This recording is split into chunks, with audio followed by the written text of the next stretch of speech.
Hello and welcome to the Red Ven TV. It is player ratings time. As Liverpool beat Tottenham by 2-1, I'm going to start with the goalkeeper, Alison. I don't think he was very good today, if I'm perfectly honest with you. I didn't think his distribution was very good. I don't think he could have done anything about the goal, but I was the other end of the pitch, so who knows. I'm going to give him a 6 out of 10. Right back to Alexander-Arnold, I'm going to give him 7 out of 10 for Trent, maybe. I thought going forwards he was good. I thought defensively he was okay. Robbo was the fullback that really stood out to me today. I think, he was definitely sort of an 8-9 out of 10. Just always an outlet, always going forwards, defensively resolute and stout and stuff like that. So yeah, absolutely sound with him. Trent was not quite as good as Robbo, but I don't think he had a bad game in any way, shape or form. The two centre-backs, Matip, I thought was really good. In fact, I thought he was very good. I'm going to give him an 8 out of 10. Same as Virgil van Dijk, I'm going to give him an... I don't know, actually the two of them were just as good as each other. I think Virgil made one poor pass maybe first half that I can remember. Everything else he just did unbelievably well, but it was the way that he dealt with the Sissoko chance for me. I mean, it's insane the way he dealt with that. He didn't deal with it, and yet he dealt with Son at the same time, and then just as Sissoko starts to think, well, he's staying over there, then he closes him down and makes it difficult for him and forces him to probably rush in the shot after having all that time. I don't know how he plays football. I don't understand it. I watch football all the time, and I don't understand how Virgil van Dijk plays it. I think that just shows you how good he is. I'll give them both 8 out of 10 for the two centre-halves. Henderson, I'll give a 5 out of 10. I thought he was off. I thought his passing was poor, to be honest with you. Made a couple of good tackles, and I thought him and Gini Wijnaldum and James Milner defended the edge of the area up until about 60 minutes really, really well.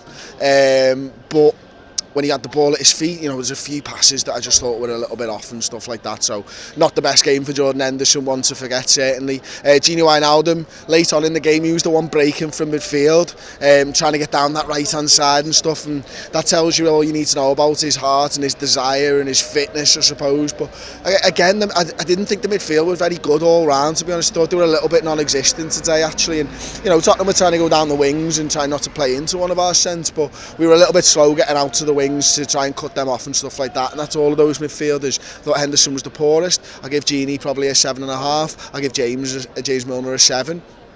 Just not in the game as much as I'd hoped, especially for a guy who hasn't been away on international duty and stuff like that, and who's just been running around Dubai. So the forwards, I thought Mane was probably the best of the bunch. With actually, it's hard to say actually. But first half, Mane was absolutely on fire, sublime actually. Didn't put a foot wrong, and I don't think he necessarily got worse second half. I just don't think we got in the game. I don't think we remember us attacking until the last 10 minutes, to be honest with you. I thought Tottenham dominated us in that second half, and as such, all the players, probably their ratings, if you'd have asked me at half time, I'd have been giving Mane a 9. I'd probably knock them down to an 8 because I don't think they were as involved second half. Roberto Firmino obviously gets the goal. It looks like a good header from a good ball by Andy Robertson.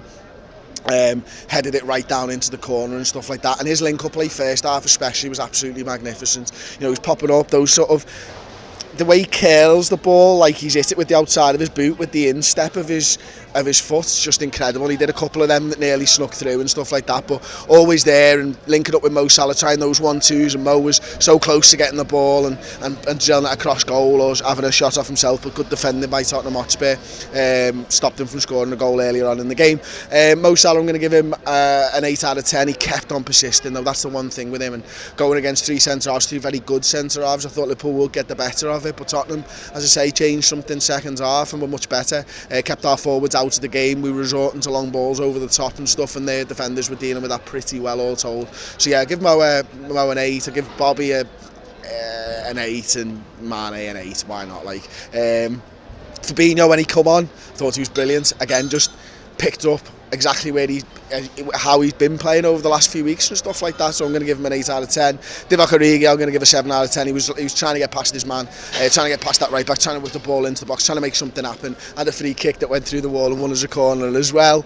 And last but not least, Dejan Lovren, I think, was brought on for Mo Salah. Maybe. Was he? Yeah. 10 out of 10. 10 out of 10 for Dejan. Absolutely superb. Everything he did was perfect. Best defender in the world. There you go. So like the video, subscribe to Red Ven TV on YouTube. Let me have your player ratings in the comment section below. And for all of you out there who think I'm genuinely giving Dejan Lovren a 10 out of 10, it was sarcasm. No need to comment. Bye.